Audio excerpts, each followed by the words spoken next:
My name is Toby Hooper. I directed this film. This is the special edition of the Texas Chainsaw Massacre by Elite Entertainment. By the way, the voice that you're listening to is John Larroquette.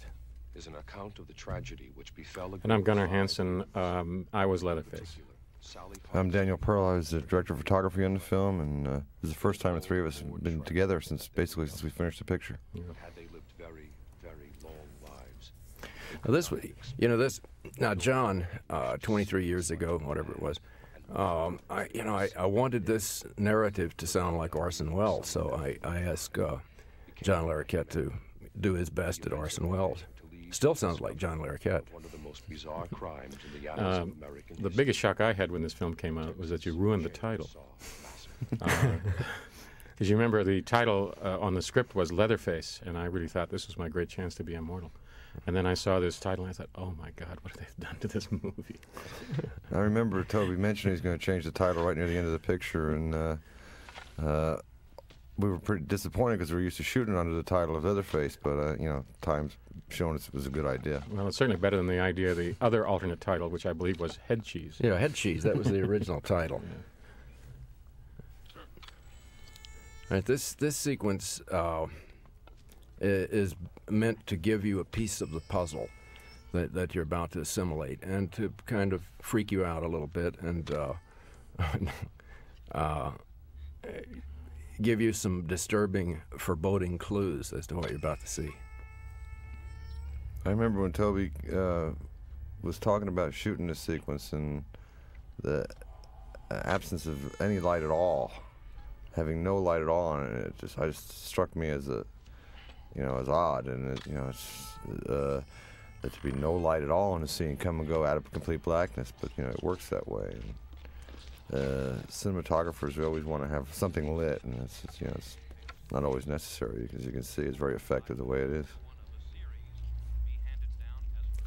Now, this scene, help me remember this. I believe that this is a reshoot. It's a pickup. It's a pickup, yeah. The original story didn't open this way, and I don't even know if when the group in the van arrive at the cemetery to look for their grandpa, I don't remember, was that in the original script, or was that a part of this reshoot?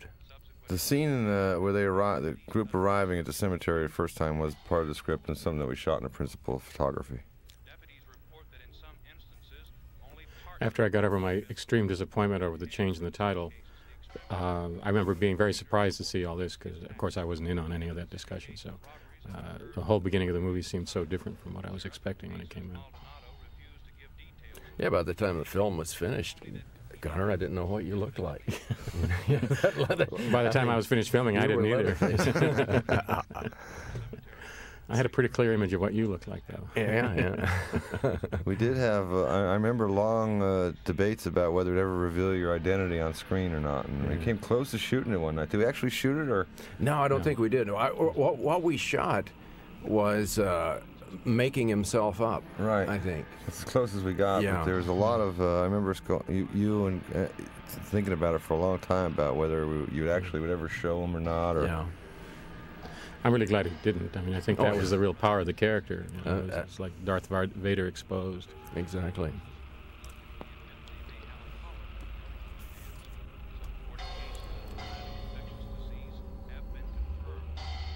There he is. Well, the sunspot. You have the very best sunspot. Thank you. A lot of movie scholars get really excited when they see this solar stuff and the moon stuff. They think it really has some deep significance. So Ron Bozeman's name go by. Ron was one of the producers on... And Jay Parsley, who saved my life. Yeah, did he? During the late in the shooting when we were all out of our heads and it was 110 degrees or whatever it was, I was standing outside completely unable to think, in the sun, and he called somebody over, made them take my mask off, led me to his white Buick Riviera, opened the trunk where it was filled with ice and Lone Star beer. He gave me 2 Lone Stars, put me in the passenger seat, turned the air conditioner on, and took me for a drive. Is that right? Yeah, always grateful to him. That's cool. Well, anyway, Ron Bozeman was one of the producers on Silence of the Lamb, and he, I think he remarked, or Kim Hinkle told me that I think Ron said that the most successful films had been this and Silence of the Lamb that he had been part of the production team on. That's hearsay. I think he said that. There's Ted's van. His van, we had 2 vans amongst us. We had the sound man on this one, and I owned another van that was a little bit smaller. One had to be the grip truck, one was going to be the picture truck, and it was our decision for shooting room to use the big one as the picture truck, so the little one became the grip truck. Give you some idea of the kind of shoestring budget we were working on. And we're also here seeing the man that I absolutely hated, Paul Partain, because he was so into his character as Franklin that, first of all, I never saw him out of the wheelchair, and he whined all the time, I mean off camera. So he was really the one person I was really happy to kill, because I knew he would be off the set after that.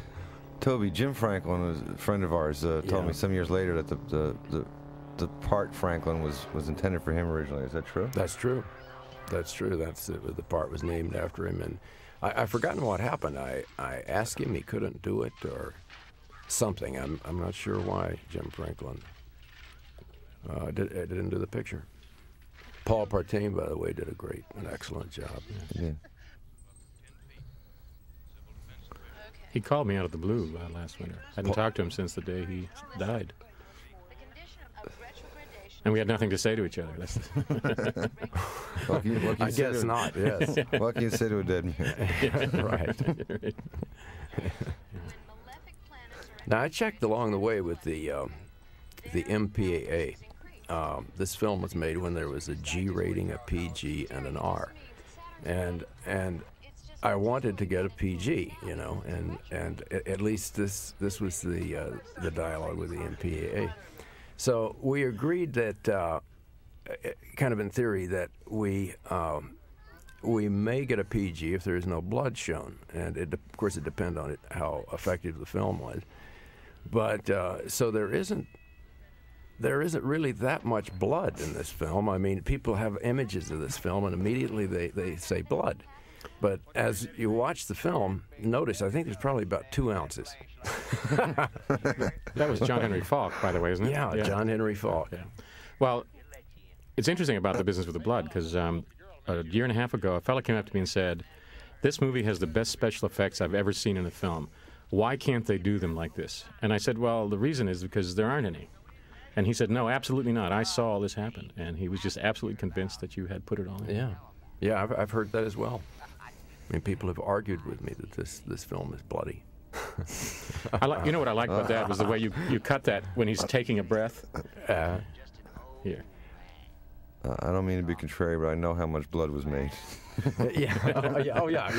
Well, I know you do. But and it tasted really good, by the way. but Daniel, It was a watch and see. I mean, a lot of it's on the walls. yes, exactly. And it's dried, and it's very true. The majority of it was used on the set. There's no doubt about that. But and Maryland. Yeah. Well, yeah. Yeah, I mean, but I remember one night. You'll see with the attack on the character Franklin at night in a wheelchair when you were literally I don't know if you were I was shooting, so I couldn't see exactly where it was coming from. I know it was coming from cups full or something, or mouths full or whatever. It was flying everywhere. Oh yeah. Oh right. Well, in fact, I don't remember. We may have been spitting it. I'm not sure. In fact, when Franklin died, there was one person. In fact, you were one of them, flicking blood up from either side of it. Yes. And then at the end, you can see the big goblet of blood is when you sort of seem to get frustrated, and you took and just threw the whole cup of blood at me. And this is big hit on me. Right. Well, I'll watch for that, Gunnar. By the way, this when I saw the film for the first time was the creepiest moment in a movie I'd ever experienced. These close-ups on the cattle. That's some more of the pickups you did, isn't it? Yeah, right. Yeah, that was about that one. Yeah, it's about 100 miles away, I think. Now this van, Daniel, the van that we're in was wrecked, right? This van, yeah. It hit a cow, right? God, I don't know what the. I don't know what. I'm not exactly sure what the fate of it is. You can see. I remember being a little bit disappointed coming out of this because the windows blew out. You see there's very little detail outside the windows, Yeah. but I was 23 years old at the time we did this. I was very new to this. I always thought you overexposed this on purpose. I was just exposing the film, as best I could. Nowadays, we have big rigs, lighting everywhere, and all that stuff. I'm not sure it'd be any more effective, but it certainly would go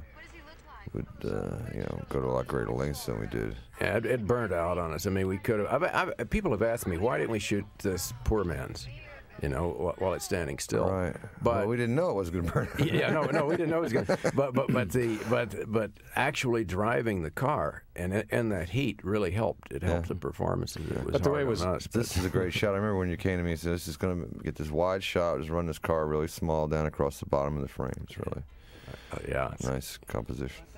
but the way the film was exposed here, I also thought it really made it feel hot. Yeah, and, hot and yeah. really caught the feeling. And I remember Alan Danziger, the driver, getting upset at one point during this sequence. And it seems like, I don't know, do you remember, Daniel? What was it about? I don't know what. The heat, probably. The heat. Well, good thing we weren't lighting it. Only would have been hotter. Oh, God, yeah. especially the lights we had in '73. Yeah, no kidding. You better be. Sun guns. God. Oh, it was hot. I mean, shooting at the interiors. Very, very hot. It was slow speed film. Believe me, you guys didn't know hot. Oh, yeah. Well, no, we did. We did. Remember, I was the guy in the rubber head. Right. As Toby just mentioned, we used a slow speed film. This film, for those of you who are interested in this sort of technical talk, was shot in 16 millimeter, blown up to 35 millimeter for release. At the time, there was only one negative stock, and the quality, we were told, it would not be very good if we shot it in 16 millimeter. So we were led to shoot it on finest grain stock that existed at the time. We didn't want the picture to be outrageously grainy. So we shot a picture called ECO, shot a film called ECO, rather. And it's very, very slow, even slower than even the finest grain films today. It was an ASA 25 film stock. For example, it requires 4 times as much light as sort of a normal speed film does today. So the combination of that, our very slow film stock, and not having an outrageously big supply of lights. I had never seen a 5K or a 10K before we started this film, and I think I got 2 5s and 1 10 for the night, and they're not even considered all that big by today's standards. But we went through a lot to preserve, get the best look we could on this slow film stock. But it did often mean it was very hot. Although here, I'm pretty certain I'm just shooting this basically available light. But it was a very hot time in Texas when we were doing the movie. Very, very hot. Ed Neal was particularly good in this scene. He's really good in the film.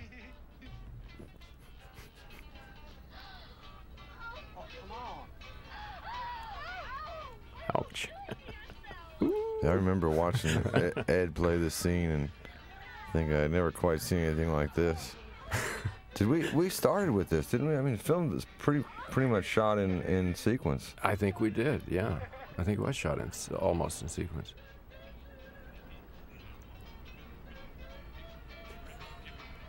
A lot of people think that's me, by the way. Well, they do. No kidding. Yeah. You played Franklin, right? No kidding. Yeah.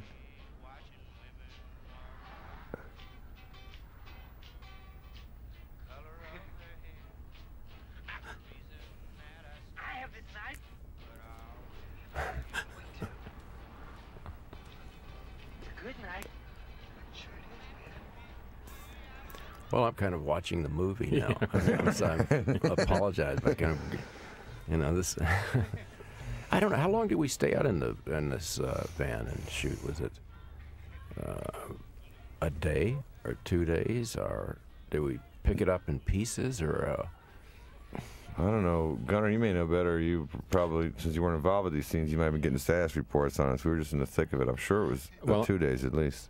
Yeah. I don't know. I mean, I know that you guys were about 2 weeks and all before I came in, and so I wasn't sure. It's interesting watching them all together because I was around for some of the early scenes shooting when I was not going to be on camera, but I just wanted to come out and get a feel for it. So I was around for some of that. One of the things I noticed was that all of the victims called each other by their character names when they were together. And I realized they were just trying to get into the parts, and a lot of the lines I gathered were ad-lib lines they sort of came up with when they were at the Franklin House. But one of the results of that was that nobody would talk to me. Because if they were all going to be the people they were as characters, then they didn't want to know the guy who was going to kill them. So during the filming, none of them would talk to me or be anywhere near me until they were dead. So, in fact, most of the filming, Ed Neal was the only person who talked to me. That's an interesting perspective. That and of course the other reason was I smelled so bad. We may want to talk about that when the dinner scene comes up, but I had only one costume and the shirt had been dyed, so I gathered that nobody wanted to get it clean because they were afraid either of losing it or have the color changed. So I wore the same clothes 12 to 16 hours a day for 7 days a week for 4 weeks. Oh, that's right. I know toward the end people didn't want me to eat with them. I remember that edict because it was Marilyn Burns lost her costume.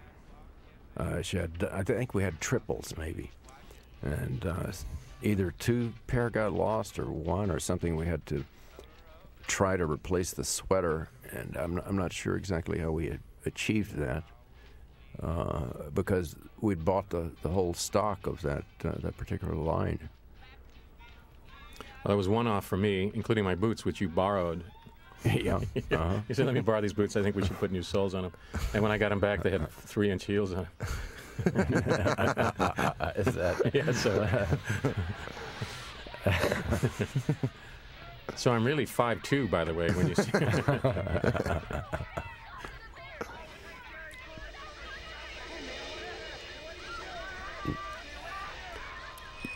This is where my heart started racing during the first time I saw the whole movie, and it didn't stop until the end. I mean, I just was panicked for the rest of the movie. And working on the screenplay, it was Kim Hinkle and I would. Kim would come over to my house, and I would sit in my little office, and then Kim and I would talk, and he would go into the kitchen where the typewriter was. And he would bang out pages and come back, and we'd talk and talk more, and he'd go bang pages out and so forth. And we knew when it was funny to us, we knew it was right.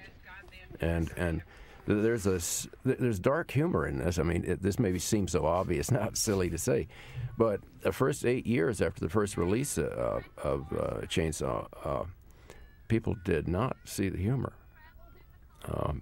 But there is this you know, I think you can see except for my Keystone Cops stuff. We got to bring something up, which is a question I get asked all the time. People come to me all the time and say, "This is a true story, isn't it?" And they're convinced that, in fact, this happened in Texas. I've had people say, "I knew the original Leatherface. I was a prison guard in Huntsville, Texas." No kidding. And, he had a chemical imbalance in his brain. He works in the kitchen now. I mean, I would get these lines. Really? And I remember, Toby, late at night, sitting with you and Kim talking about it, and I recall that you said that though this movie wasn't based on any events, that you wanted to make it a film about a whole family of Ed Geins. Is that, do I remember that right? Yeah, that's roughly correct, because I had relatives that lived in Wisconsin, not that many miles from Ed Gein's house. And when I was a child, they would tell me these stories about, human skin lampshades and furniture upholstery, but I didn't know the name. I didn't know Ed Gein. And so actually I didn't know this film was based on Ed Gein until 2 or 3 years after we made the picture. Well, it's good to know that you found out what you did. Yeah. I'm happy I found out. and another thing, Gunnar, at the top of the crawl, if I'm not mistaken, I think it says the story you're about to see is true. Oh yeah, and I think. Oh, I get it. Yeah. and now the movie that's just as real, I think. But what's also interesting about that is people who take that to mean that it actually happened, they also don't read the rest of the crawl, because it says this happened the summer of 1973. Well, that's the summer we filmed it. Mm-hmm. So you'd think that if they were that literal-minded, they'd figure that out.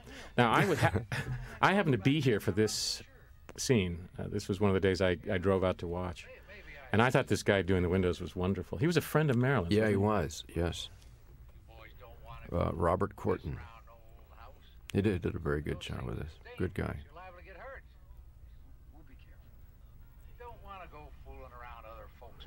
Love Jim Cito. I used Jim Cito in an Amazing Stories I did, and it was really fun. Well, the one thing I noticed about him was he was probably the only actor in the movie who could look benign and then become extremely evil without any makeup. Mm-hmm. Yeah, he has a running conflict. You see, an inner conflict. This character does. He's not altogether sure where the moral line is drawn, and the dinner scene at the end of the film, the finale, he's kind of splitting the difference between worrying about what old Grandpa is thinking, even forgetting that Grandpa's on the same track as the other guys, but he flip-flops his personality around. There's also evidently some ambiguity about whether he is the brother of the other two or the father of the other two. Yeah, there is. He was meant to be the brother. Hey, you think this place has room service? Frankly, maniac tearing up the van. This always gets a laugh. Yeah, I just started doing that. Where are these guys now? I know Alan Danziger's in Austin, has a company called Three Ring Service. Really? Yeah, he provides entertainment, stripograms to flute-playing chickens. Cool. I don't know. I think that Bill Vale is an art director. It takes something. Jim is retired and living in Houston, and I guess Marilyn is back in Houston too. That's what the last I heard. Yeah. Yeah, and I think Ed is still in Austin. Oh yeah, and in fact, Terry McMinn, who's the one who gets it on the hook, Pam. Yeah. She came back to Austin a couple of years ago. Oh. Hey, I got us some barbecue. It's the closest place to get gas. So that covers everybody except Franklin. Yeah, I don't know where Paul is. We're going out to Grandpa's place, aren't we? Well, there's a creek. You can go swimming. Let's go.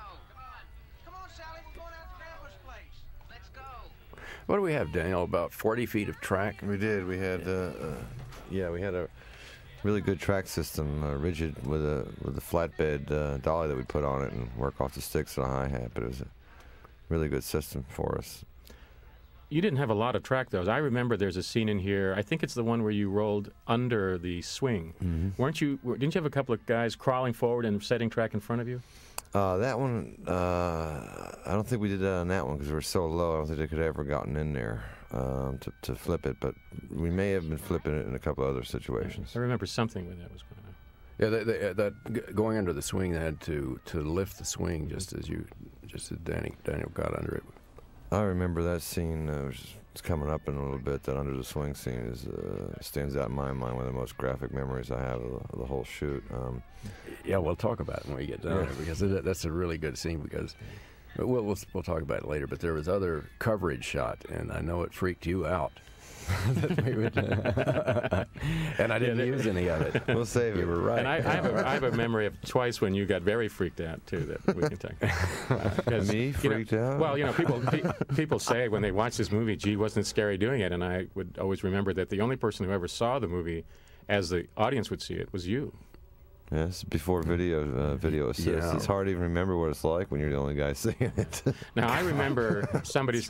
Toby, did you rewrite the script to add this house to the script? I think so. Well, no, there was always Grandpa's place. There was always Grandpa's place. But see, directly across the street behind us, I mean, looking at this house, is the Leatherface house. Right. Geographically, it's about, I don't know, a couple of 300 yards behind the camera. If that. It's just over those trees. And, yeah, we made use as much as possible of the location with as few moves so we could base camp there once we got there.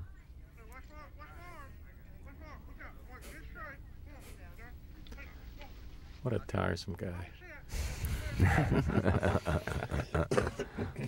Yeah. The other thing I really liked in this movie was all this sort of mouth juice. You know, there's all this, and him with this raspberry. Yeah. But he even does it with this. What I want to call it. It's a sausage. Well, yeah, but it's also, you know.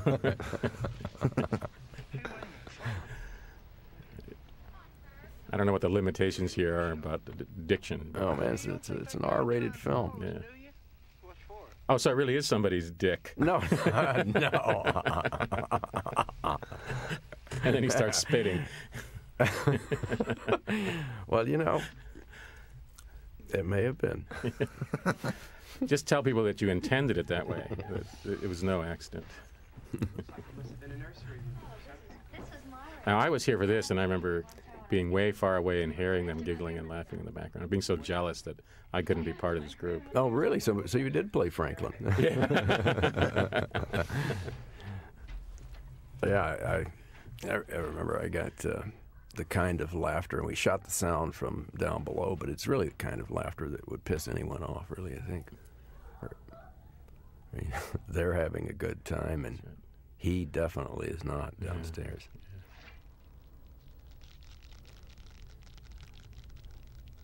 What do they call it? Those are daddy long legs. Yeah, there's thousands of them. Spiders, yeah.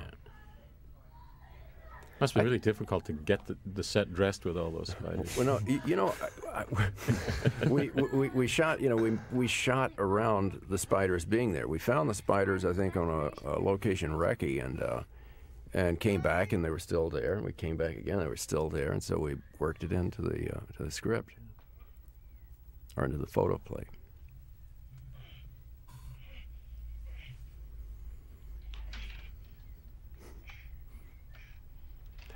It's really interesting the way things happen. I mean, the house was raised, so there wasn't a level entrance to that spot, and we had to build up scaffolding and some boards, and it made it all harder for this guy in a wheelchair to get through. But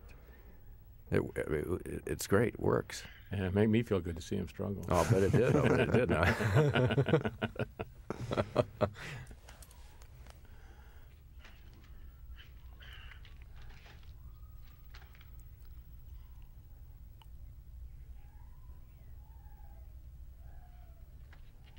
We had 9 lights, or 1 or 2, right? I don't know how many we had, but basically we were lighting with 9 lights. It's really hard and sort of orange light. Well, one thing, you know, in grading the film, you know, and we went for a kind of a cheat so it wouldn't look like a 16 millimeter blow up, the kind of color, so kind of made it a little amber, and but I think the release prints in the first release, as I recall, they were green. I mean, on the green side and not on the amber. Release prints were all over the place. I remember seeing some flip left for right. I remember seeing some where the timing tape was out of sync with the edits, and they were pretty much all over the place, the release prints. See, there's that mouth work again. Yeah.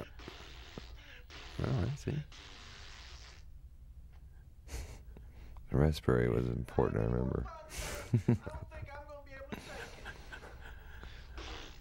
And here's his best line.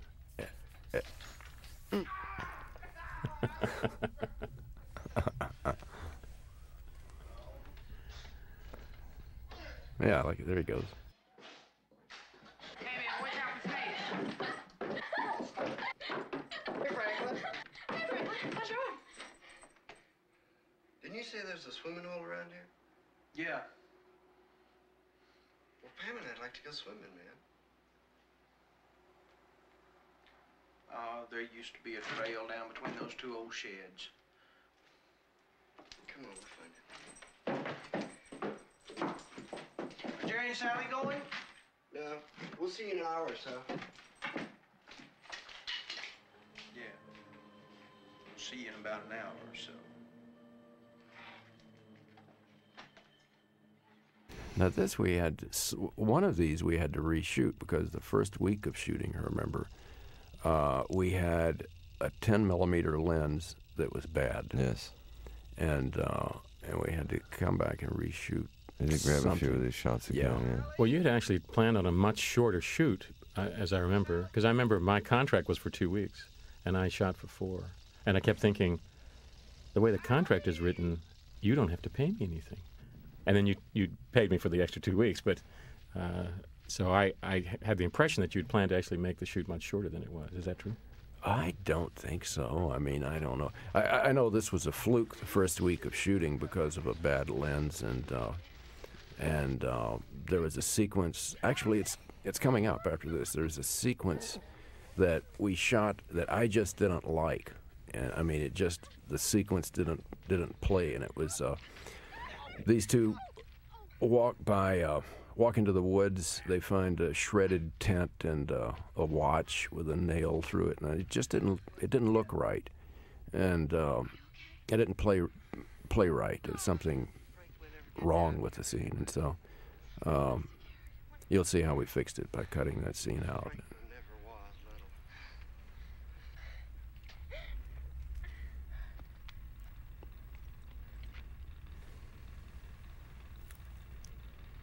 Gasoline. I can leave him my guitar, give him a couple bucks. Where's that sun again? Gotta come back Yeah. by here anyway. I can pick up my guitar. Some really great photography in here, Daniel. Thank you. You want your guitar? They're not going to want to sell us any gas. Let's just go back now. Yeah, that's it. That's what the sequence that I was talking about got reduced to this, and then to tie them together from the focus pull from the watch to that. I believe they commented on all of this, and it was just better to get the ubiquitous point of view.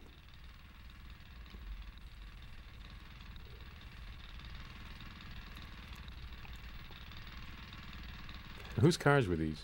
Oh, I don't know. Do you know, Daniel? There might have been, some of them might have been ours, probably. Yeah. Crew cars. It must have been because half of them were Volkswagens. Yeah. Must have been. We missed an opportunity here because of budget, though, to show that a lot of these cars had been buried and the radio antennas sticking up out of the ground.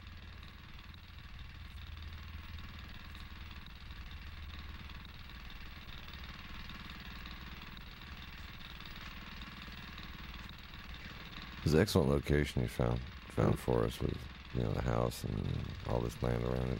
Really was. I think, did Bob Burns find this location? I'm not sure. The art director? What was the guy, the owner's name? The guy who was living there, his name was Rocky, wasn't it? Or something like Rocky or Smokey? Smokey, Smokey, there you yeah. go, Smokey. I remember Yeah. Smokey telling me at the end of our second day, coming up to me and goes, "So you guys are finished now, right?" I'm going, "What?" Yeah, bring on the And he elephants. goes, "You're done now, right? Because they told me you're coming here for 2 days." Oh, God. And I went, "Smokey, I think it's more like 2 weeks." But well, we thought we could do it all faster.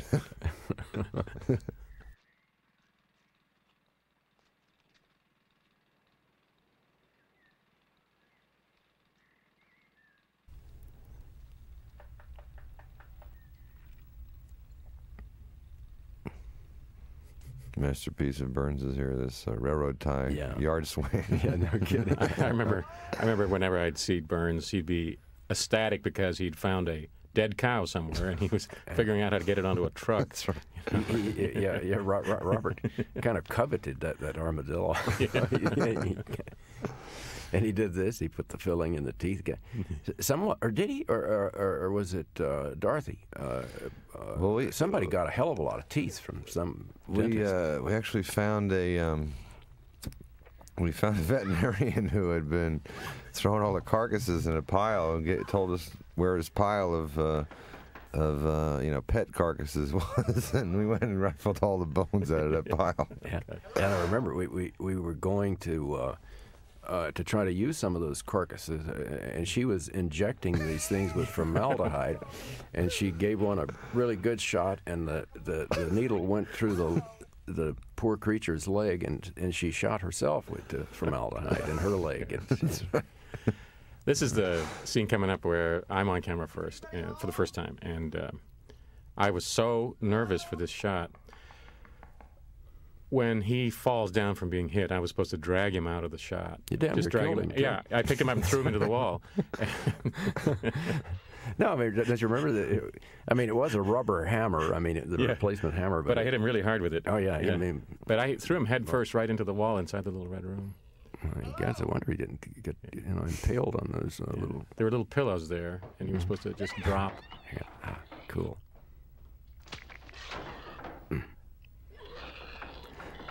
Yeah, I like this. People didn't quite understand this at the time. I mean, that it's possible for a piece of fragment of skull to shoot into the brain after this and cause that kind of nervous tick.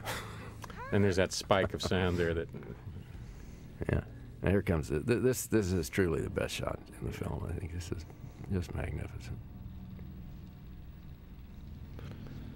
I remember us... at this point, we were trying to adhere very closely to a storyboard and shot list in order to maintain a schedule. Our production wanted us to stay rigid to a time schedule, and I think we had finished shooting the sequence, and Toby and I came up with the idea for this shot, that we could make this shot that would go under the swing and approach the house on a very wide-angle lens, and the house would grow and grow and grow as you go towards it. We achieved it by me laying on this flatbed dolly and holding the camera off the front, tilting the camera up enough that you can't see the track. We're using all 40 feet of our track that we have. But we ran into quite a bit of resistance from production about us shooting the shot. No, they told us, no, you've shot all the shots you had on the storyboard here, and you've got to move on to another scene. But this is this kind of thing that comes up in the course of making a film. We come up with an idea, and if my memory is correct, Toby, I think we had to pretty much, really have a Mexican standoff over shooting that shot. Yeah, I think so. I remember we did. Yeah, the shot was perfect too, because it shows her bare back. That makes you even more uptight when she's hanging on the hook. And it really made Bob Burns uptight, because he had to come up with a harness for her. Oh, yeah, that's right. He did. He was real upset about that. I think you discovered that shot, Daniel. I think we shot the coverage first, and then you said, hey, come look at this. And then, we did have to say, no, we have to have this shot. Yeah, we did. They threatened to fire us. We threatened to quit. We said, we have to make this shot. You can fire us when we're done with this, but this is a shot that's got to be made. Yeah. And I think it has emerged as one of the most memorable shots in the picture. Yeah, definitely. This is an interesting sequence too. Here, remember Burns with all his chickens and chicken in a bird cage. Yeah. Chickens in a cage. I don't know if Bob liked that chicken. He was not very happy about the chickens in the bird cage. It was so sweltering hot. The chickens were about asleep, and we're needing some animation out of the chickens. We didn't want them to look like stuffed chickens.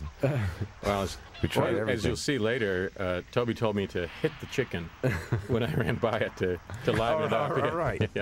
Yeah, the chicken. Yeah, it was. Here's our boxes of bones that are comprised of some rental bones, some from the veterinarian's pile of bones. and we actually bought one skeleton. That's right. Yeah, Burns told me that it was cheaper to buy a skeleton from India. Yeah, I remember that. Than it was to buy a plastic one. That's right. That's right. We could get a real Indian skeleton. Yeah, perfect skeletons, like skeleton farms. I mean, perfect teeth, grown skeleton. The shot coming up is a good example of the combination of putting me in 3-inch heels, putting a mask on me that had absolutely no peripheral vision. I could barely see out of it. And then there's a ramp. See the ramp into the little room, which meant that I was actually taller than the door frame. And in the first run-through of this, I cleared the door because I was bent down. But when we actually filmed it the first time, I had to lean back, so I was full upright, couldn't see. And you see how I bent over there? It's because the first take of it, I cracked my head and fell out cold. Great sound effect, too. Oh, when I hit my head. Yeah. I remember when you ran out with Pam. Ted Nicolau's wife was driving up, I think, with their daughter, and I think I said, God knows what damage you did. Oh, we should tell everybody that, by the way, that this is all live. I mean, the saw was so reliable. We had only one saw, right. And it always started. We never had any problem. I think we had we started having problems because we started taking the clutch out, so no one would get hurt. This shot, the saw is live, and I told Bill, don't move, and I promise you I won't hit you, but if you flinch, you're dead. And the saw is live, and the saw blade, the chain is about 3 inches from his head. And the chips were hitting him in the face as we were shooting that. Yeah, now, I remember you, Daniel, stepping away from the camera going, oh, my God. I remember being particularly... Oh, yeah. That was a particularly strong sequence to shoot, the one you just saw. Very, very, very strong stuff coming down the lens into my eye at that time. Yeah. And also in the big screenings that I went to when the film first came out, if anyone was going to walk, that's where they walked. That's where they walked, wasn't it? Well, it's so effective because it happens so fast. There's no build-up. There's nothing is telescoped. You have no idea it's going to happen until bang, she's on the hook. Gunnar, your strength really, as I'm watching it again, I can see it subtly and things like when Pam goes running out the door, you grab her and her feet are like still skittering on you've got one arm around her, she's trying to run and get away and her feet are just slipping and I remember that chainsaw was like a toothbrush in your hand. I mean, you could do anything with it. The rest of us have to pick it up and sort of be very careful and two-handed. You could just take it in one hand and wave it around like it weighed nothing. Really works a lot. Works well. Great. But it's funny how I tried to, it was a real problem for me because I had to come up with a character who didn't talk. And Toby said, well, you have to be able to squeal like a pig. Mm-hmm. So I went out to a friend's place out in the country, and he had some pigs, and I'd stand out there for hours, and I had a stick. And I was poking the pigs, trying to get them to squeal. And when they'd squeal, I'd be out there squealing. And I couldn't get them to do anything, or I couldn't get myself to make the right sound. So finally, I went out to the Austin State School, which is a residential campus for retarded persons. Spent 2 days out there walking around, figuring I had to be able to represent this character physically. So I just walked around for 2 days until I had movements that you couldn't distinguish me from somebody who was a patient or a student, I guess they called it, but as some way to represent the character, since you wouldn't let me talk. Yeah, I didn't know you did that. Well, you do talk in one spot. Yeah, but you took it out. Remember, we changed that. No, it's when Jim Cito comes in and he says, right. Look what your brother's done to the door. He's got no pride in his home. And he chases in after you, and then you go something like... But, I was looking at my notes. What we did was there were gibberish lines in the script, and we sat down and you told me what the lines meant. So I wrote parenthetically what I was trying to say. And we shot it once, and you said, that doesn't work at all. There's too much intelligence in the character. Pretend that he's trying to talk but doesn't have a clue about how to really talk. So I remember reshooting that with him just going and motioning because he didn't know how to make, hadn't a clue how to speak. Right. So my one chance to have a line. Look what your brother's done to the damn door. One of my most often quoted lines. Yeah.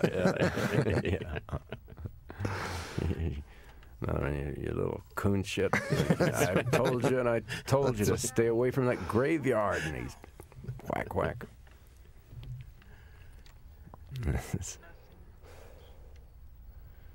I remember when Toby first contacted me, as I mentioned before, I was 23 years old. I just finished getting my master's degree at the University of Texas in the cinema department. And I figured I'm a pretty good cinematographer. I'm going to be shooting films by the time I'm 35. And Toby called me up and offered me this film and said, we're going to send you a screenplay, being a common courtesy that one would do to a cinematographer, one would give to a cinematographer. Well, I was so excited to be getting a movie, I would have shot it no matter what it was, but I read the screenplay, and the screenplay was so incredibly strong. This kind of writing, this dialogue that Toby's talking about, and the film was right there on paper, man. It just sent chills up and down my spine. I could not believe it. I was in heaven. I remember you called me and you said you locked the door or something. Looking out the window. I couldn't believe it. I remember really clearly trying out for the part. I went down, I called Bob Burns, who was doubling as the casting director, and he was very vague about the movie, never told me much of anything, and said we'll call you. And he did about 3 days later and asked me to come down and meet you and Danny. And I remember sitting down with you two, and you were very intense, and you described the film in real great detail, and the character, who the character was, what Leatherface was about. And then my tryout consisted of you said to me, "Are you violent?" And I said, "No." And you said, "Well, are you crazy?" And I said, "No." And you had this real worried look on your face, so you said, "Can you do it?" And I said, "Oh, sure, that's easy." And he said, "Okay, you got the part." And then a couple of weeks later, when we were having the contract signing party where everybody was signing off, and as soon as I signed the contract and you pulled it to your chest, you said, "The minute you walked in and filled the door, Exactly. I knew I wanted you." I told you that. That's good, so I don't have to tell you. Yeah, you had the part before you came through the door. And I kept thinking, well, so much for talent. Right place at the right time. Yeah. Now, this is a great example of not wanting to know me at all until the scene is shot. Right. And we'd never been face to face with me in the mask. Right. And there's somebody on the floor with his hand on his belt to yank him to the floor, as I remember. But the first take on this, when Leatherface comes in the door, he lets out this scream of terror, and there's this look in his face that's really genuine, and he dove for the door. He just took off and ran. Well, he knew you just knocked Bill Vale's head off. So. But this right there. I mean, the first time he was gone. Now, this is the great thing about Leatherface. There's this revealing moment, this close-up. You mean the thinking of you moment? Where are they coming from? Yeah. Where are all these people coming from? And I kept trying to remember, now, when you come down the hallway here, hit the chicken cage. Yeah, right. So, watch. Right there. And I love this worried look that Leatherface and the has, teeth my dentist made for me. I thought they were great. Oh, yeah. Yeah, he ad-libbed those, made them with little tiny points instead of big fangs. Yeah, right. Yeah. Like they were baby teeth. My God, are more coming? Am I going to pass the graduate exams? Just really worried about this. Yeah. And then this sort of dead moment. Yeah. Look at those dead eyes. I guess it's okay. Yeah. Dinner.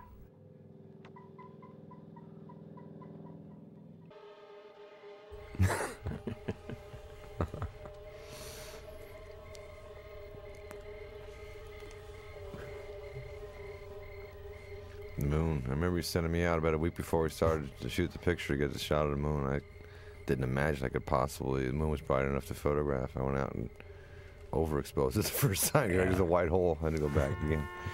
Yeah, that's where we discover it's daytime. The sun shone on the moon. Right. Are you shot night for day? No. I exposed it. I figured, well, it can't be very bright. I'll just shoot it all the way open. Just came back a white hole. Yeah. Now I remember that Marilyn and Franklin did not like each other very much, and that a lot of this bickering was genuine. Is that right? I don't remember. I don't know. I don't know.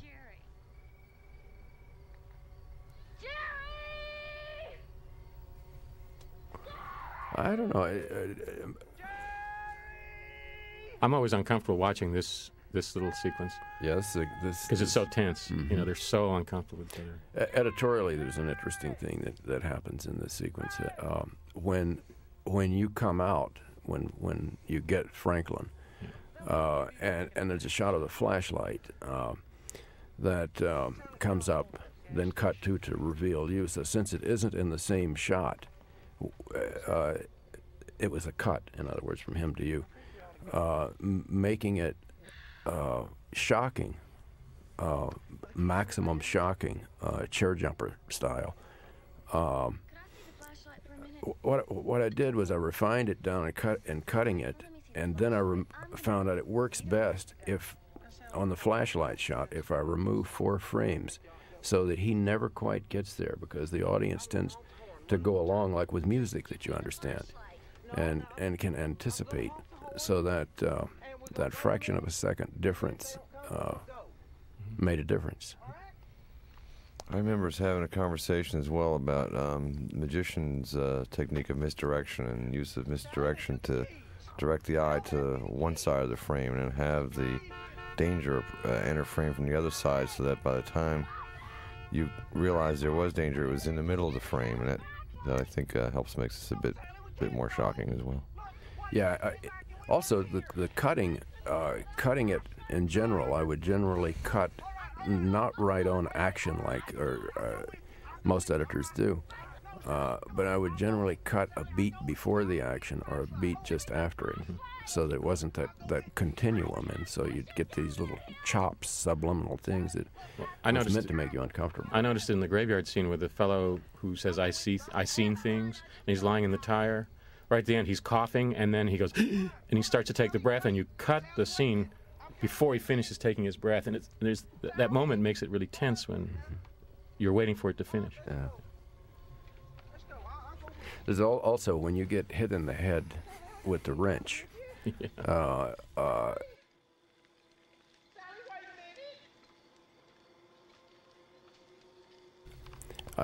Is when I remembered. I mean, I noticed that there's a wide shot of you, and then it punches in close, and then the wrench hits instead of punching in as the wrench hits, and it's close enough to be conventional, but it adds a little edge.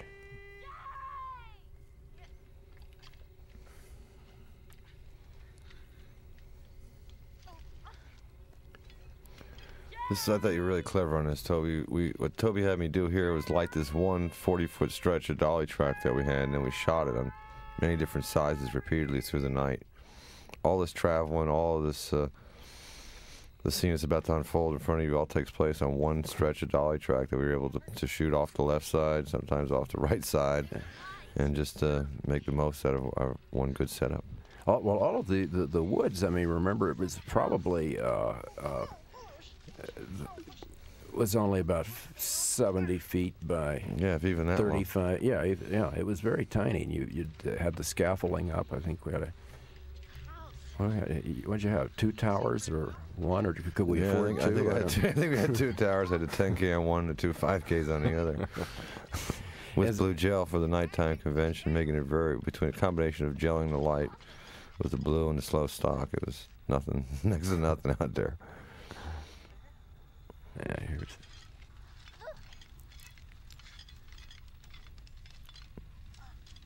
Hey, Jay! Jay!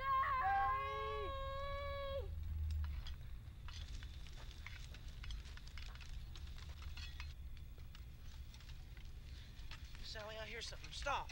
Stop! And we started to saw live on that shot, too. Yeah.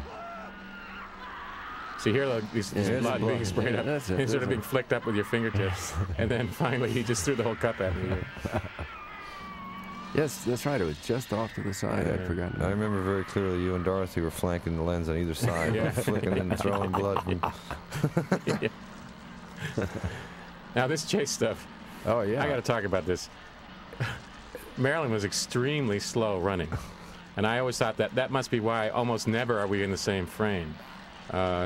And there are a couple of times we were together where you'll notice that Leatherface just stops and starts doing stuff because I didn't want to overrun her. Okay. Like here, see? In the background, I'm cutting limbs there for a second, and it was just so I didn't catch her before she got away. Right. I remember Daniel nearly lost an eye. Oh, yeah, right. In this. The camera hit a tree or something. What it was is this on our 40-feet track that we had our grip was a very long-legged guy who could get up to speed fast, and he would start me from a dead stop and get me up to a running speed as fast as he could. And I was panning with the subject, and my elbow came outside of the narrow corridor of the track, and my right elbow, which is panning the camera, hit a tree going backwards, and it slammed the camera back into my eye. Bad black eye. Yeah, I got a bad black eye from it. Time to do some pruning. Also in this chase, I forgot I wasn't wearing cleats. And I don't know if you remember that. I was running down, chasing her, and I had to make a sharp turn. And as I turned, my feet went out from under me, and I landed on my back, and the saw went up past the lights. I remember that. And I couldn't see well enough out of the mask to have any idea where the saw was. And I looked around and rolled over onto my side and covered up my head, and the saw landed beside me. God almighty, I remember chaos. Yeah, and that's why in this little bit here, this is after it's happened, why look at the way I turn here, and the reason I turn this way, and it looks like a sort of goofy take on a Keystone Cops. Oh, it's great. I was trying to keep from falling. So it's like a big motor scooter or something, sliding in. So it has this sort of comic effect, but in fact, Yeah. I just didn't want to fall down. I wasn't watching this. I'd like to have a lot of these lighting setups back. I'd like to have another chance. Well, hey, Now we see a little. listen, all kind of things can be done now.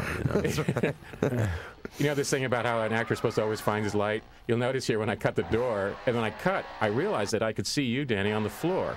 And so I moved over to make sure that you could see my face really well as I was cutting the door open. And I think that Good stuff.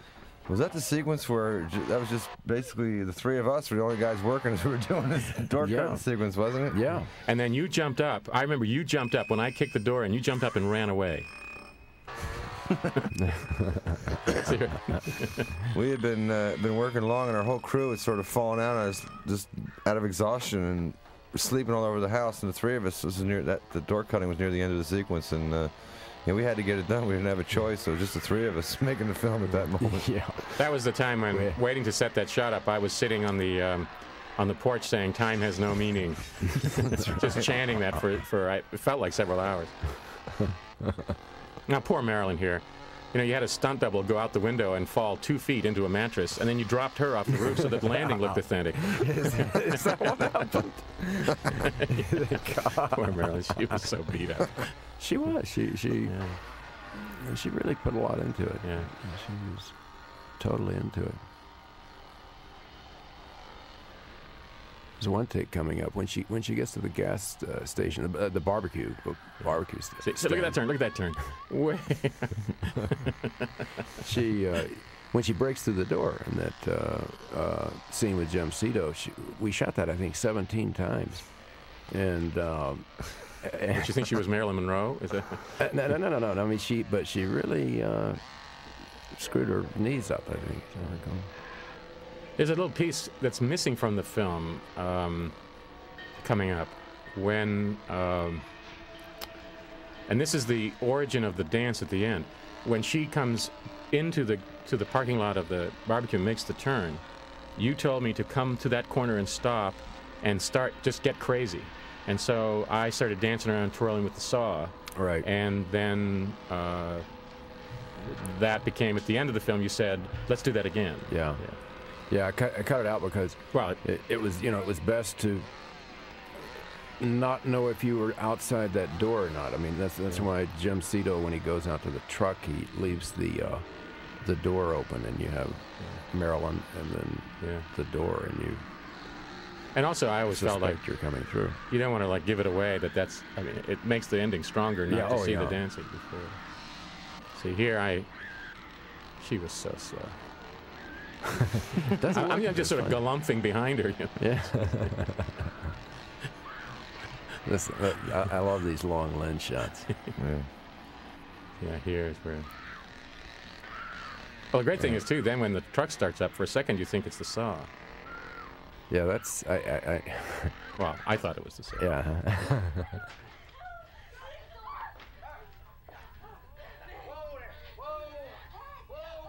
He's so great in this. Yeah, that's the one we shot 17 times, and I mean that's like real blood on her knees, and it's really the costume is torn because that's the way she hit the concrete. There were no pads.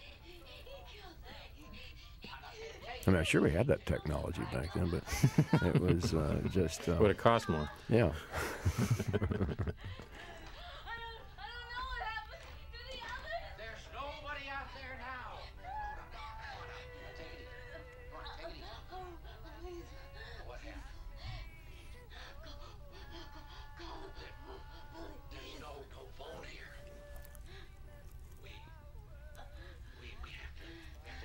Where was this towards where the highway this gas station was on?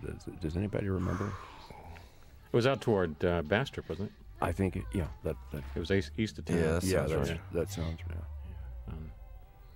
Yeah, that's the shot with the door open. I remember this. She came in, first time she came in, she was so wound up and freaked out. She went on for an entire roll of film the first time, an entire 11-minute roll of film. Right. Well, she knew that if she just kept going, that you'd leave her alone for a while. Yeah, she was really into that moment. That's why I don't know if we shot this before we shot the chase. I don't recall. I know we did camp at this location. We either shot the entire day and then through the night to get this, or we were there 2 days. I don't know.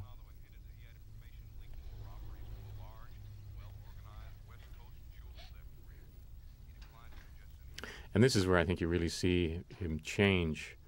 Just a twitch in his face, and he goes from really benign to...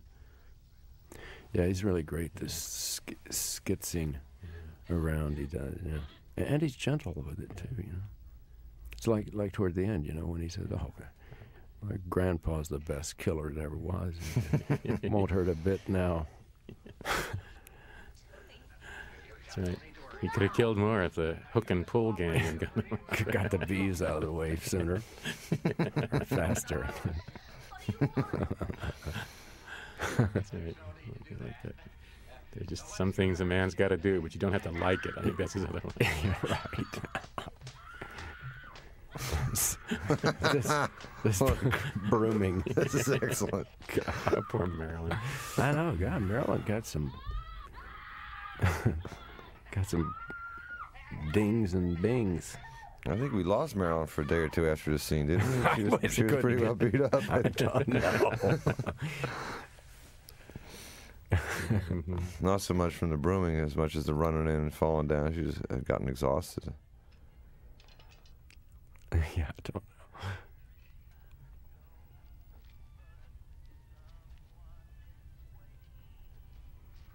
know. What's the band playing in the background? I don't know.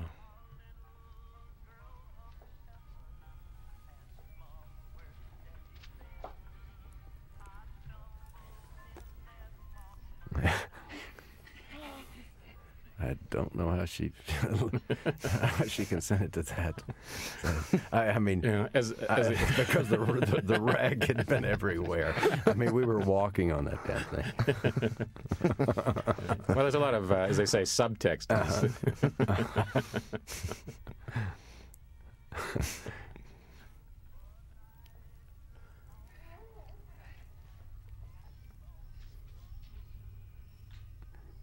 Yeah, the scene coming out is really an interesting side of this character that Jim Cito is playing. Especially this little goofy moment here. Mm-hmm. Yeah, right. This little moment about capitalism and. I mean, this film kind of came out of the Watergate times. It was kind of inspired by it in a lot of ways. That, and there was a song called "Dead Dog in the Middle of the Road." Right. Stinking to high heaven. Yeah, and it said nothing, but then again, I guess it said everything. Had to lock up and get the lights. Cost electricity enough to drive a man out of business. She really cares about your problems, dude. Yeah.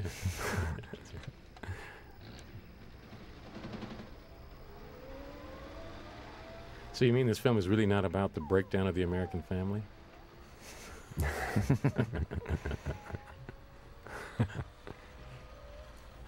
Listen, that family sticks together, man. That's the family that slays together, yeah. Yeah. That's this. He'll kind of get watching. He'll get a little bit embarrassed, you know. Comfortable down there. Oh. You got nothing to worry about. You just take it easy, yeah?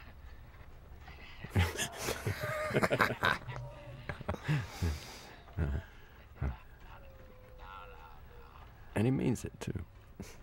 No need to do that. Yeah, I don't see how his wife has stayed with him so long. I love this shot coming up, Daniel.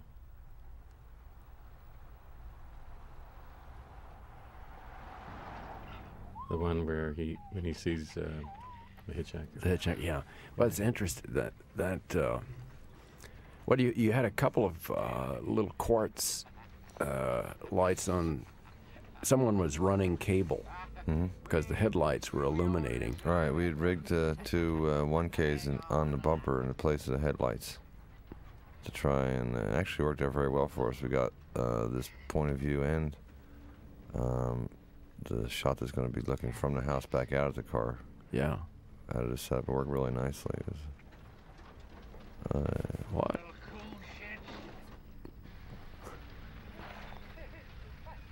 Oh, right, yeah, the I told you, stay away from that graveyard. Nap-haired idiot. Yeah, look at the that. shot Yeah. here, that's really nice. It's really nice. No, they didn't see me. They don't know nothing. I told you to stay away from that graveyard. See, we really weren't just a bunch of college students. I don't know. No. That was an interesting summer.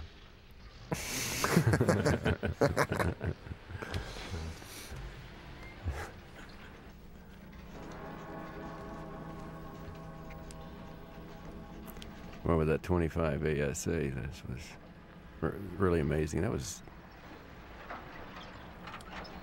The sun was coming up, right? Mm-hmm. This is great. Yeah. And then he goes the other side.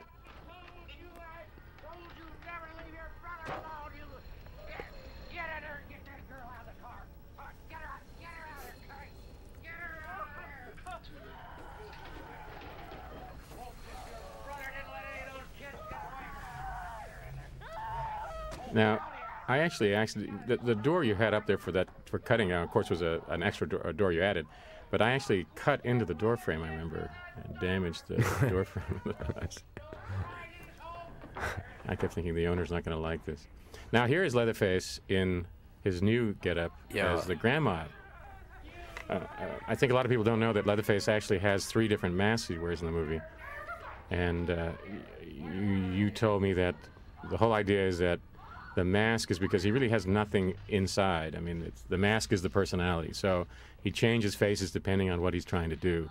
Now he's being domestic. He's been making dinner, and so he's got the old lady mask on. I got an apron and a giant wooden spoon. And he moves differently, too. I thought you was in a hurry. The armchair. Yeah, the armchair. Where are they showing?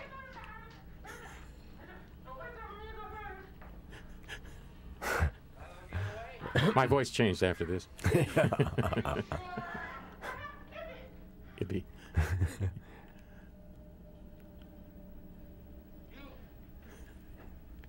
You damn fool! You ruined the door! Now it's the first time you hear Leatherface. You hear your name. And I think there's only one other reference when... Yeah, at the dinner scene, me and Leatherface do all the work. Yeah. You're just the cook. Yeah, right. Yeah. Now, Grandpa... Go ahead. He was a guy who really understood that not only putting a mask on does it free you, but when the mask takes 8 or 10 hours to put on and you do something unpleasant, no one can touch you. And so when we were doing... when we carry him down the stairs here in a minute, he would go limp in the chair. Do you remember this? Yeah. He'd go limp in the chair and then slide out between my feet. And he'd do it over and over and over again. What was his name again, the guy that played it? Anybody remember? It was John Dugan. Yeah, John Dugan, yeah. John was 18 years old, and That's right. he was cast somehow to play the 108-year-old granddad. And he looked 15. Yeah. He was thin, you know. He was, Yeah, it was thin, and it was, as Gunnar had mentioned, about a 10-hour makeup job, at which time, at the end of applying all the prosthetics makeup to make him into a 108-year-old man, he announced he was not sitting through it again, and we had to shoot him out. So this sequence that you're starting to see here now, of course, we were 10 hours into our day when we got this announcement, and we had to shoot him out. And I remember very clearly We worked 27 hours straight in order to. Right. So we started noon on Saturday and finished, what, 3 in the afternoon on Sunday? I don't know, but Yeah. it was 27 hours straight in order to shoot him out of the movie entirely. And my other recollection of this dinner sequence was absolutely the hottest. We'd mentioned it was hot, but this is where it really peaked for us. It was. We were shooting it during the daylight hours with it blacked in, and it was just outrageously hot in the slow film stock requiring a lot of light. And we had all this head cheese that was Heating up. Yeah. Heating up. It was probably probably rancid before we got it. Anyhow. Yeah, I remember there was like Dramamine or something like that. Well, I remember nausea. every once in a while the odor was. they'd say take a break, everyone would go outside, and Dr. Barnes was giving everybody some sort of nausea medication. But I thought we were sticking our heads out the window, throwing up, or maybe it was just me. I don't know. Well, and the trouble was, of course, it did me no good because I remember the rule was you can't take Gunner's mask off unless it's a 15-minute break or longer. And every break was a 5-minute break, even if it lasted an hour. And so you'd say, all right, everybody, outside 5 minutes for air, and I'd get to stand outside and breathe the bad air in my mask. And this was the night when I finally got so ripe that they wouldn't let me stand in line to get dinner. Tell a story, Gunner, about this. Oh, yes. This scene, there's a tube, there's a bulb in my palm with the knife, and there's a tube to feed the blood there, the fake blood. We shot this over and over again because the tube kept clogging, and there's a piece of tape, Scotch tape, over the blade edge to keep it dull, and we couldn't get the blood out of the tube onto the knife edge, and so after the 4th or 5th take, while they're all sort of getting ready to shoot it, I turned away from everybody and stripped the tape off the knife. And the tube, the blood tube, and then actually just cut her. And the reason was, at this point we were insane, and now we're 18 hours into this 27-hour day. And she's ruined anyway. I mean, she's so far yeah, she's no good. And I was so crazy. I mean, at this point, I was so crazy that I just wanted to get the film over with, and I didn't care about anything. I didn't care about hurting her. I just wanted to not do this again. And it's interesting because later I'll mention the rest of what happens because of that kind of craziness. But for the record, I didn't tell you to take that tape off. No. This is the first I hear about this. Yeah. This is the first I'm hearing about it. I wouldn't have carried on this movie. I didn't know it was actual real bloodshed. Well, I knew that you were very sensitive, Daniel, so I didn't want to tell you about it. But there's things a man's just got to do. All right, well, it could have been a 30-hour day if you hadn't done that, I guess, so thanks. Yeah. I would expect Marilyn to say things. She wasn't saying thanks then. And the great thing was, she really got upset and was crying because I'd cut her, but nobody noticed because everybody was so whacked out. You know? Oh, it's just Marilyn complaining. And I hear this Jim Cito going through all these different. I always thought of the sausages as being Jerry because it's the same color as his hair.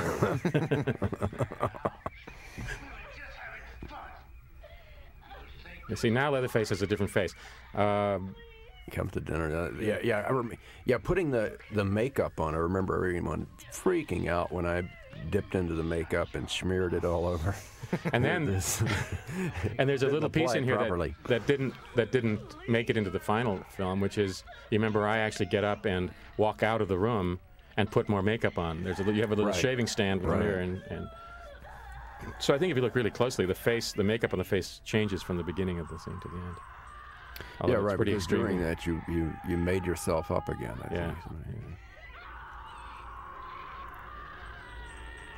I think I was thinking, I like you. Pretty. This scene we shot over and over and over. Yeah, I remember this one. You kept telling us that all the cutaways had to be perfect.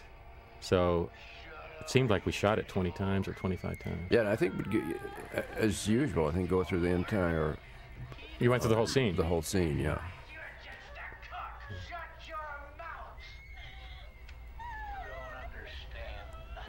It was just so...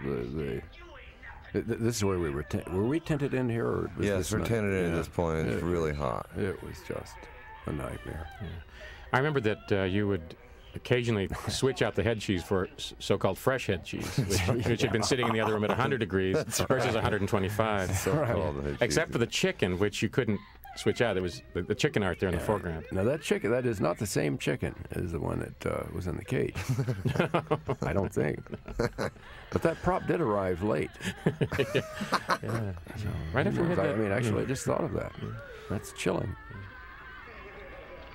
That's so great when he does it. Oh yeah, what's Grandpa thinking? The Mexican flag shot. He just can't help himself. The energy kind of pulls him back into the spirit of it. You know?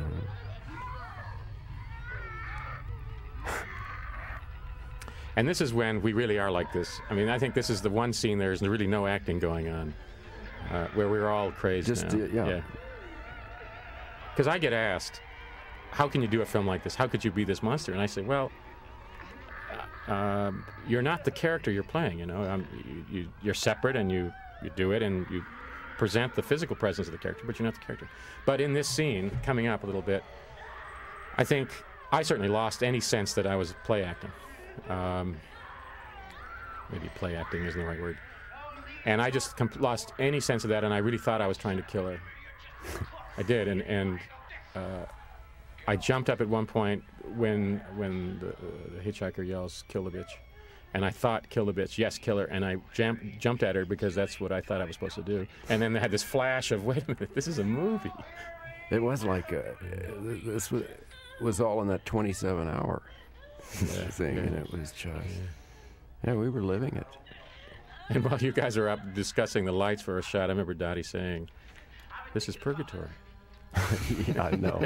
Well, okay, well, in the background, outside, behind this house, what's going on? We talked about it earlier. I think Daniel mentioned it about the veterinarian and the all the dead animals, and Dorothy getting shot in the leg with the formaldehyde.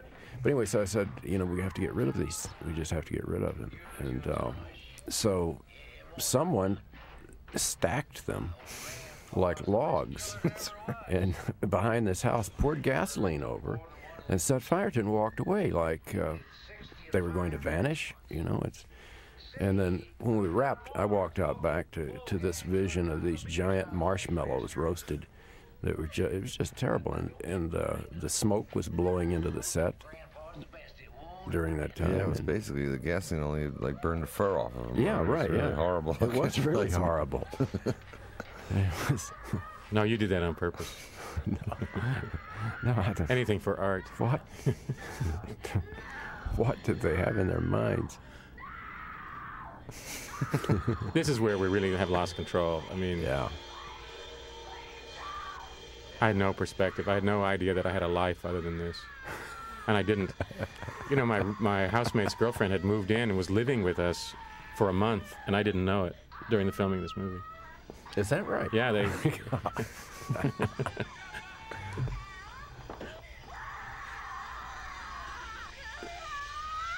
Yeah, and the design of this, that at this point, I mean, you can't expect how is she going to get away now. She can't get out of this. So I think it's the first film that a heroine jumped through a window, a plate glass window, twice.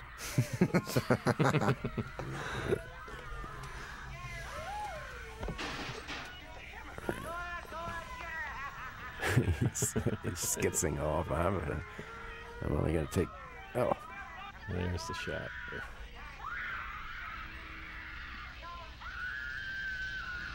Come on. Give me the hammer. Get her, Grandpa. Give me the hammer. Get it, Grandpa. Let me get her.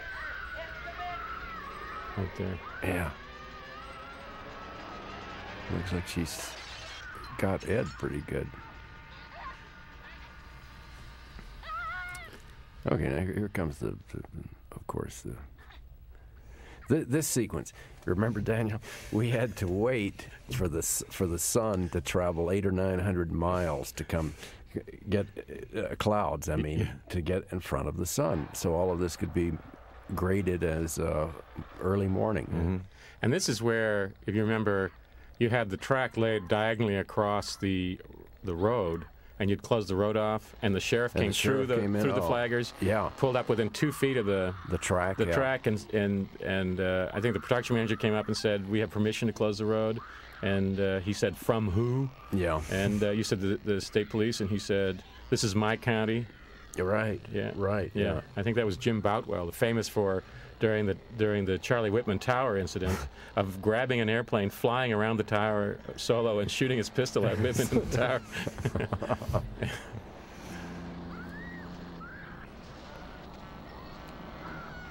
Now, you should tell how you shot. Yeah, that was backward. The truck was in reverse. We took we're just using the cab, and we'd run because of 16 millimeter, we were able to turn the camera upside down and shoot it backwards going away, and then Toby then flipped the film in the edit and comes back right side up and backwards. Love the name of this, Black Maria. Yeah. Right. Wasn't that Edison's film studio? Black Maria? Right. Yeah.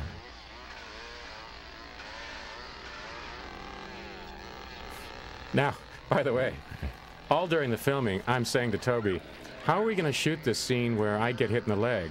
And Toby would say, "I don't know, but don't worry about it. It's the last shot in the movie." And I'd think, "Oh, that's good." And then I'd realize what he meant was, if you're killed, we've got the movie in the can. But as I recall, that when the saw goes in and it does that, you had a metal plate on your leg, but the heat. Yeah, and so I actually thought I'd been hit. I actually thought it cut through me. Is that right? Yeah. I remember that. It was a metal plate with a nice beef brisket on top of it. That's right. Yeah. And here, in this little piece, Marilyn was so slow and dramatic climbing into the back of the pickup that we had to do it over and over and over again because I kept catching her. Mm-hmm. And finally, on this one, she got in time, and then the guy didn't drive away. And so I started climbing the truck. I didn't know what else to do. Yeah, that's good. It almost looked like it clipped her.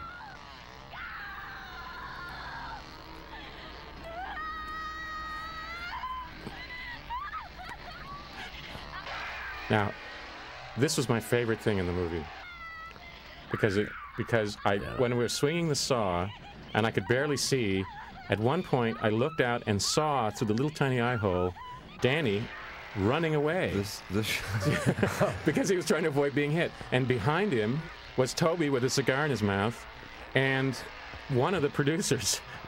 And they were scurrying away to keep from being hit by the saw. So I started swinging the saw at you. That last shot was, a moment out of a much longer take, where it was quite a choreography dance of the two of us, me with the camera and Gunnar with the saw swinging. That was just one of those magical moments, of filmmaking, where just everything just starts working. The light was working for us. His action, I was fortunately moving in the right direction to avoid the saw, and it just worked out really nicely. And that was, by the way, sunset. Sun up, wasn't it? Well, it's sunset up in the story, but wasn't it sunset actually? Yeah. Must have been sunset. Yeah, right. If we did it now, it'd be sunrise. Yeah, right. They must have taken us all down. Well, I remember at that point we had that was the first day that McClary was working as a camera assistant that day. Lou had quit, I guess. He said I'd been rude to him, and Lou had... Is that right? Yeah. We had a few quittings and things go on, a few personnel changes. There's so much I don't hear till later. It's amazing. Right. No, it's true, too. Kids are always that way with their parents. I remember because we had made McClary the assistant, and I remember getting ready to shoot the shot and tipping the camera. I was talking, and I had my one hand out, and I tipped the camera down, and the lens fell off and landed right in my hand. And oh my God, this new assistant, oh man, if the lens is falling out of the camera, oh no, what's this going to be like? But it turned out okay. Yeah, it worked out. Yeah, it did.